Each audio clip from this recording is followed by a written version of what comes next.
So Disney. Dismal Disney, as some of the disgruntled fans sometimes like to call it, managed to really step in a hornet's nest this past week. And basically the way that they wound up doing it was by doing this thing that they have actually become notorious for over the past 20 to 30 years, and that was playing hard and fast with trademarks and copyrights. So there was an individual who was putting a t-shirt onto a particular site where you can upload your own t-shirt art and sell your t-shirts. And he had come up with some t-shirts based on the Norse god Loki. And not only is that not a character that Marvel owns a trademark on, but they are actually not eligible to trademark that character because they've been in the, in the public commons as basically as a religious, as a religious icon. Pretty much for as long as there has been something as the, as the commons. And so a lot of people got really, really mad at Disney for doing this, rightfully so, and they had to back off their guns and say, okay, this guy, he can put his, he can put his t-shirts back up and sell his t-shirts. I mean, it is a little bit more two-sided than a lot of people say that it is, because, even if Disney is not eligible to trademark, Loki, period, they are definitely eligible to, make copyrights, on particular depictions, of a version of that character. That's something that they're allowed to do, but they had definitely overstepped their bounds here. And this is kind of something that we see that is maybe kind of confronting us with some of the peril of what I would call the proliferation of intellectual property.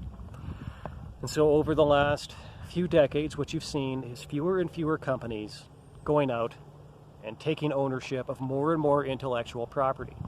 And they do that by going out and doing mergers the way that Disney did with Fox, or going out and making purchases the way that Disney did with Marvel and the way that Warner Brothers did with DC Comics and various video game companies and the like. And so you do get some very interesting things out of that. You get these movies that I would kind of refer to as these IP orgies. And so Disney had that with Wreck-It Ralph, both of those movies. Warner Brothers has milked it quite a bit more. I mean, they've done these IP orgies with pretty much all of the Lego movies. They did this with Ready Player One. And while it's really fun to watch this, because I think that a lot of people, they do fantasize about, what would be like if you could have characters from this particular thing along with characters from, this other particular thing. It is kind of fun to be able to see that. But when you look at the amount of power that it actually allows these organizations to abuse in situations like the one that I've described here, I think it is entirely fair to ask ourselves the question, are these things worth it in terms of what we're seeing in terms of the cultural cost? And make no mistake about it, there is a high cultural cost attached to the proliferation of intellectual property. Disney in particular has kind of been the driving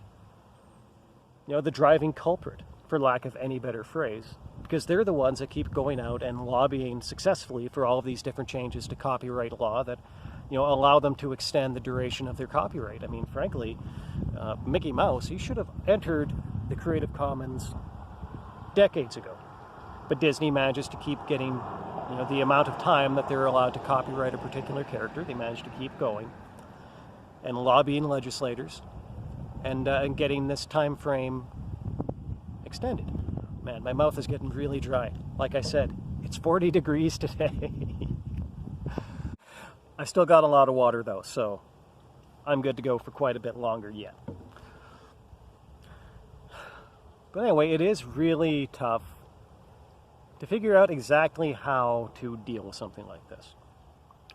Because while I don't dispute that it is entirely reasonable and fair for somebody who creates something, should be able to maintain control of that, I mean, especially as it pertains to intellectual property.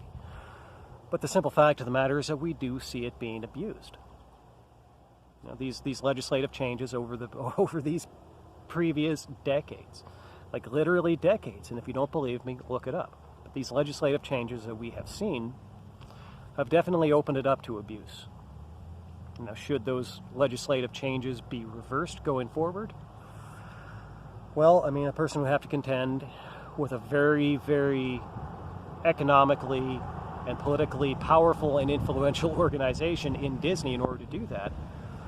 So I suppose maybe a better question is, not only should they, but can they? I think I would actually like to hear a lot more from that. So if you have any thoughts on that, please do drop your comments in the comment section below.